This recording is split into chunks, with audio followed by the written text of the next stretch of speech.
भारत माता शिव शक्ति अवतार। आज है 7/1/2025। रिवाइज डेट है 1/3/1967। मीठे बच्चे, तुम जानते हो खिवैया बाप आया हुआ है। बाबा ने समझाया है, सच्चे बाप को विरला ही कोई जानते हैं। यहाँ रहने वाले भी नहीं जानते, पूरी पहचान नहीं है क्योंकि गुप्त है ना। गीत है, किसने ये सब खेल रचाया। शिव भगवानुवाच, इनका नाम तो शिव नहीं है, इनका नाम है ब्रह्मा और इन द्वारा बात करते हैं। यह तो बहुत बार समझाया है कि कोई भी मनुष्य को या देवताओं को अथवा सूक्ष्म वतनवासी ब्रह्मा विष्णु शंकर को भी भगवान नहीं कहा जा सकता। जिनका कोई आकार व साकार चित्र है उनको भगवान नहीं कह सकते। भगवान कहा ही जाता है बेहद के बाप को। भगवान क्या चीज़ है यह कोई को भी पता नहीं है। नेति नेति करते आते हैं, अर्थात हम नहीं जानते। तुम्हारे में भी बहुत थोड़े हैं जो यथार्थ रीति जानते हैं। भगवान कोई दूसरी चीज़ नहीं है, आत्मा तो है ही बिंदी, तो बाप भगवान भी बिंदी ही होगा ना। अब बाबा बच्चों को बैठ समझाते हैं।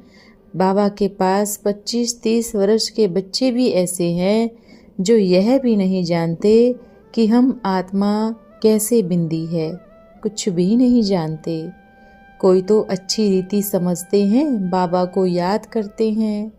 बेहद का बाप है सच्चा हीरा। हीरे को बहुत अच्छी अच्छी डिब्बी में डाला जाता है। कोई के पास अच्छे हीरे होते हैं तो उनको दिखाने लिए फिर सोने चांदी की डिब्बी में डाल फिर दिखाते हैं। हीरे को जवाहरी ही जाने, और कोई जान नहीं सकते। झूठे हीरे दिए जावे तो भी किसी को पता नहीं पड़े, ऐसे बहुत ठगाए जाते हैं।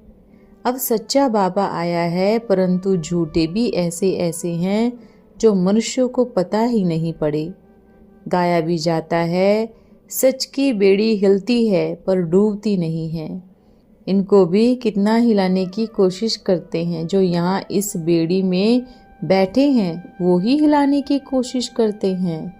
ट्रेडर गाए हुए हैं ना, जिसको ही धूते धूतिया भी कहते हैं। तो अब तुम बच्चे जानते हो खिवैया बाप आया हुआ है, बागवान भी है। बाप ने समझाया है, यह है कांटों का जंगल, सब है पतित ना, कितना झूठ है। सच्चे बाप को विरला ही कोई जानते हैं। यहाँ रहने वाले भी नहीं जानते, पूरी पहचान नहीं है क्योंकि गुप्त है ना। भगवान को याद तो सभी करते हैं, यह भी जानते हैं कि वो निराकार है, परमधाम में रहते हैं। तुम भी निराकार आत्मा हो, यह साकार में बैठे बैठे भूल गए हो। साकार में रहते रहते साकार की याद आ जाता है। अब तुम देही अभिमानी बनते हो। उनको कहा ही जाता है परम पिता परम आत्मा माना परमात्मा। यह तो बिल्कुल सहज है समझाना। परम पिता परमात्मा अर्थात परे ते परे रहने वाला। तुमको कहा जाता है आत्मा, तुमको परम नहीं कहा जाता। तुम तो पुनर्जन्म लेते हो ना, यह बातें कोई भी नहीं जानते। भगवान को भी सर्वव्यापी कह देते हैं। भक्त भगवान को ढूंढते हैं पहाड़ों पर, तीर्थों पर, नदियों पर भी जाते हैं। समझते हैं नदियाँ पतित पावनी हैं, इनमें स्नान करने से हम पावन बन जाएंगे। भक्ति मार्ग में यह भी किसी को पता नहीं पड़ता कि हमको चाहिए क्या। सिर्फ कह देते हैं हमको मुक्ति मोक्ष चाहिए, क्योंकि यहाँ दुख होने के कारण तंग है। सतयुग में कोई मोक्ष व मुक्ति थोड़ी ही मांगेंगे, वहाँ भगवान को कोई बुलाते ही नहीं। यहाँ दुख होने के कारण बुलाते हैं। भक्ति से कोई का दुख हर नहीं सकता। भल कोई सारा दिन सारी रात बैठ राम राम जपे तो भी दुख नहीं हट सकता। यह है ही रावण का राज्य। दुख तो गले से जैसे बंधा हुआ है।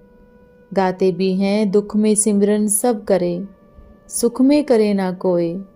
इसका मतलब जरूर सुख था, अब दुख है। सुख था सतयुग में, दुख है कलयुग में। इसलिए ही इनको कांटों का जंगल कहा जाता है। पहला नंबर है देहाभिमान का कांटा, फिर है काम का कांटा। अब तुम बच्चे जानते हो, तुम इन आँखों से जो कुछ देखते हो वो सब विनाश होने का है। अब तुमको चलना ही है शांति धाम।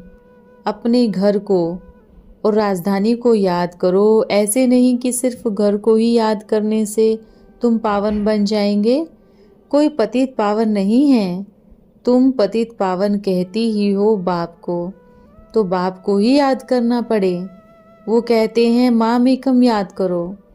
मुझे ही बुलाते हो ना, बाबा आकर पावन बनाओ। ज्ञान का सागर है तो जरूर मुख से आकर समझाना पड़े ना। प्रेरणा तो नहीं करेंगे। एक तरफ शिव जयंती भी मनाते हैं, दूसरे तरफ कहते हैं नाम रूप से न्यारा है। नाम रूप से न्यारी तो कोई चीज होती नहीं।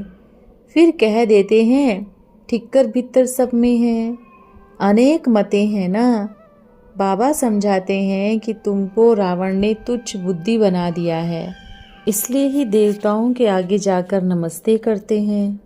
कोई तो नास्तिक होते हैं, किसी को भी मानते नहीं। यहाँ बाप के पास तो आते ही हैं ब्राह्मण, जिनको 5000 वर्ष पहले भी समझाया था। लिखा हुआ भी है कि परम पिता परमात्मा ब्रह्मा द्वारा स्थापना करते हैं। प्रजापिता ब्रह्मा तो मशहूर है, तो जरूर ब्राह्मण ब्राह्मणियाँ भी होंगे। अब तुम ब्राह्मण धर्म में आए हो, शूद्र धर्म से तुम निकल आए हो। हिंदुओं को मुसलमान लोग काफिर कहते हैं, क्योंकि वो अपने धर्म को जानते ही नहीं। कब किसी को मानेंगे, कब किसी को मानेंगे।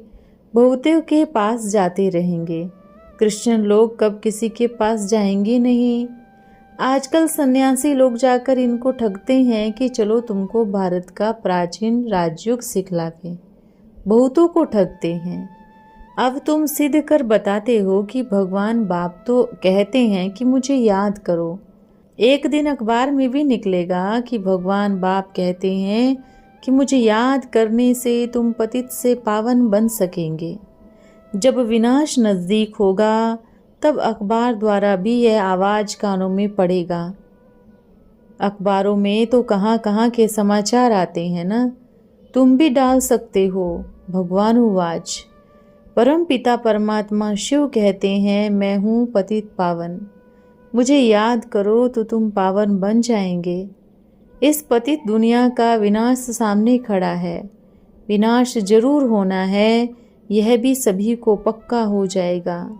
रिहर्सल भी होती रहेगी। तुम बच्चे जानते हो जब तक राजधानी स्थापन नहीं हुई तब तक विनाश नहीं होगा। अर्थक्वेक आदि भी होनी है ना। एक तरफ बॉम्ब्स, दूसरी तरफ नेचुरल कैलेमिटीज भी आनी है ना। अन्न आदि भी नहीं मिलेगा। स्टिम्बर्स नहीं आएंगे तो फेमन पड़ जाएगा। विनाश तो जरूर होना है। साधु संत आदि ऐसे नहीं कहेंगे कि विनाश होना है, इसलिए राम राम कहो। वो तो भगवान को ही नहीं जानते। भगवान तो खुद ही अपने को जाने और न जाने कोई। फिर उनका समय है आने का, तो फिर इस बूढ़े तन में आकर सारी सृष्टि के आदि मध्य अंत की नॉलेज सुनाते हैं। अब तुम बच्चे जानते हो, अब वापिस जाना है। इसमें तो खुश होना चाहिए। हम शांति धाम जाते हैं। मनुष्य शांति ही चाहते हैं, परंतु शांति कौन देवे? कहते हैं ना शांति देवा। अब देवों का देव तो एक ही ऊंचे ते ऊंच बाप है। वो कहते हैं मैं तुमको पावन बना कर ले जाऊंगा, सबको, एक को भी नहीं छोड़ूंगा। ड्रामा अनुसार सबको जाना ही है। गाया हुआ भी है, मच्छरों दस्ते सब आत्माएं जाती है। सतयुग में तो बहुत कम मनुष्य होते हैं। अब कलयुग अंत में कितने ढेर मनुष्य हैं। फिर थोड़े कैसे होंगे? अब है संगम। तुम सतयुग में जाने लिए पुरुषार्थ कर रहे हो। जानते हो यह विनाश होगा। मच्छरों दृश्य आत्माएं जाएंगी, सारा झुंड ही जाएगा। सतयुग में बहुत थोड़े रहेंगे। अब बाप कहते हैं कोई भी देहधारी को याद नहीं करो, देखते हुए भी जैसे कि नहीं देखते हो। हम आत्मा हैं, हम अपने घर चली जाएंगी। खुशी से पुराना शरीर छोड़ देना होता है। अपने शांति धाम को याद करते रहेंगे तो अंतमति सो गति हो जाएगी। एक बाप को ही याद करना, इसी में ही मेहनत है। मेहनत बिना ऊंच पद थोड़ी ही मिलेगी। बाप आते ही हैं तुमको नर से नारायण बनाने। अब इस पुरानी दुनिया में कोई चैन नहीं है, चैन है ही शांति धाम और सुख धाम में। यहाँ तो फिर घर घर में अशांति मारपीट है। बाप कहते हैं अब इस छीछी दुनिया को भूलो। मीठे मीठे बच्चों, मैं तुम्हारे लिए ही स्वर्ग की स्थापना करने आया हूँ। इस नरक में तो तुम पतित बन गए हो, अब स्वर्ग में चलना है। अब बाप को और स्वर्ग को याद करो तो अंतमति सो गति हो जाएगी। शादी आदि में भल जाओ, परंतु याद बाप को करो। नॉलेज सारी बुद्धि में रहनी चाहिए। भल घर में रहो, बच्चों आदि की संभाल करो, मगर बुद्धि में यह रखो कि यह बाबा का फरमान है। मेरे बच्चों, मुझे याद करो, घर बार आदि कुछ भी छोड़ना नहीं है, नहीं तो बच्चों की कौन संभाल करेगा। भक्त लोग घर में रहते हैं, याद कृष्ण की आती रहेगी। गृहस्थ व्यवहार में रहते हैं, फिर भी भक्त कहलाते हैं, क्योंकि भक्ति करते हैं, घर बार भी संभालते हैं। विकार में जाते हैं तो भी गुरु लोग उनको कहते हैं कि कृष्ण को याद करके जाओ। कृष्ण जैसा बच्चा पैदा होगा, उस समय जैसी जैसी बुद्धि होती है वैसा ही बच्चा पैदा होता है। कोई काना, कोई कैसा, कोई की दाढ़ी व मूछ आदि निकल आती है। यह सारा मदार है ख्यालात पर। उस समय जैसे ख्यालात होते हैं वैसे ही बच्चे पैदा होते हैं। इन बातों में तुम बच्चों को जाना नहीं है, तुमको अब सुनाई जाती है सतयुग में जाने की बातें, जिसकी स्थापना हो रही है। वैकुंठ की स्थापना कोई कृष्ण नहीं करते। कृष्ण तो मालिक बन गया बाप द्वारा, बाप से वर्षा लिया है। संगम के समय ही गीता का भगवान आते हैं, कृष्ण को भगवान नहीं कहेंगे। यह तो पढ़ाने वाले ठहरे। गीता सुनाई बाप ने और बच्चों ने सुनी। भक्ति मार्ग में फिर बाप की बदली बच्चे का नाम डालकर बाप को भूल गए हैं, तो गीता भी खंडन हो गई। वो पढ़ने से क्या होगा? बाप तो राजयोग सिखला कर गए, वो सतयुग का मालिक बना। भक्ति मार्ग की सत्यनारायण कथा सुनने से कोई स्वर्ग का मालिक बनेगा क्या? ना इस ख्याल से कोई सुनते हैं भक्ति मार्ग में ही दंत कथाएं, फायदा कुछ भी नहीं मिलता। साधु संत आदि अपना अपना मंत्र देते हैं, फोटो देते हैं, यहाँ वो कोई बात ही नहीं। दूसरे सत्संगों में जाएंगे, कहेंगे स्वामी की कथा है, फलाने की कथा है। किसकी कथा है? वेदांत की, गीता की, भागवत की, रामायण की। अब तुम तो जानते हो हमको पढ़ाने वाला कोई देहधारी नहीं है, ना कोई शास्त्र ही पढ़ना होता है। शिव बाबा ने कोई शास्त्र पढ़े हैं क्या? पढ़ते हैं मनुष्य। शिव बाबा कहते हैं मैं कोई गीता आदि पढ़ा हुआ नहीं हूँ। यह रथ जिसमें मैं बैठा हूँ यह पढ़ा हुआ है, मैं नहीं पढ़ा हुआ हूँ। मेरे में सारा सृष्टि चक्र का ज्ञान है। ये तो रोज गीता पढ़ता था तोते मुआफिक। जब बाबा ने प्रवेश किया तो गीता छोड़ दी, क्योंकि बुद्धि में आ गया कि यह तो शिव बाबा सुनाते हैं, कृष्ण ने तो गीता सुनाई ही नहीं। इस गुस्से में आकर गीता फेंक दी। यह तो गीता खंडन हो गई। सच्ची चीज हाथ आती है तो झूठी को छोड़ दिया जाता है। बाबा कहते हैं मैं तुमको स्वर्ग की बादशाही देता हूँ, तो सबसे ममतो मिटा दो। सिर्फ मुझे याद करो, यही मेहनत करनी है। सच्चे आशिक को बार बार माशूक की याद आती है। तुमको भी वैसा ही बनना चाहिए। बाप को याद करो, जानते हो हम आत्मा हैं, वो हमारा बाप है। फिर हम देहधारियों को याद ही क्यों करें? क्यों नहीं हम रचता को याद करें? वर्षा मिलता है रचना से। जैसा बच्चा लौकिक बाप और वर्षे को याद करते हैं, आप पारलौकिक बाप कहते हैं मुझे याद करो और स्वर्ग के वर्षे को याद करो। इसमें झांझ आदि बजाने की भी बात नहीं है।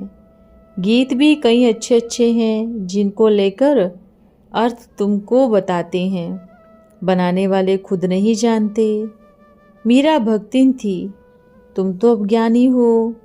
कोई ठीक काम नहीं करते हैं तो बाबा उनको भक्त कह देते हैं। वो समझते हैं बाबा ने मेरी ग्लानि की। भक्त अर्थात दुर्गति को पाया हुआ। तुम सब भक्त थे, अब भक्ति को छोड़ा है, ज्ञानी बने हो, क्योंकि समझते हैं कि अंधश्रद्धा की भक्ति में दुर्गति होती है। अंधश्रद्धा की भक्ति मार्ग है ही अंधेरी रात, ठोकरें खाते खाते थक गए हो। जब भक्ति पूरी होती है तब ज्ञान जिंदाबाद होता है। ये अक्षर उनके हैं जो फिर भक्ति मार्ग में जाते हैं।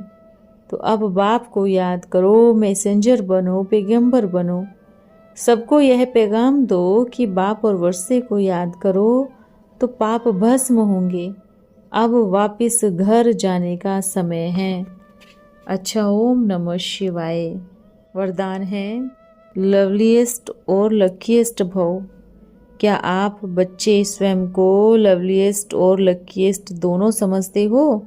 जो दोनों होंगे वे सदा निर्विघ्न और लगन में मगन अवस्था अनुभव करेंगे। जो जितना नॉलेजफुल होंगे वह उतना लकी होंगे।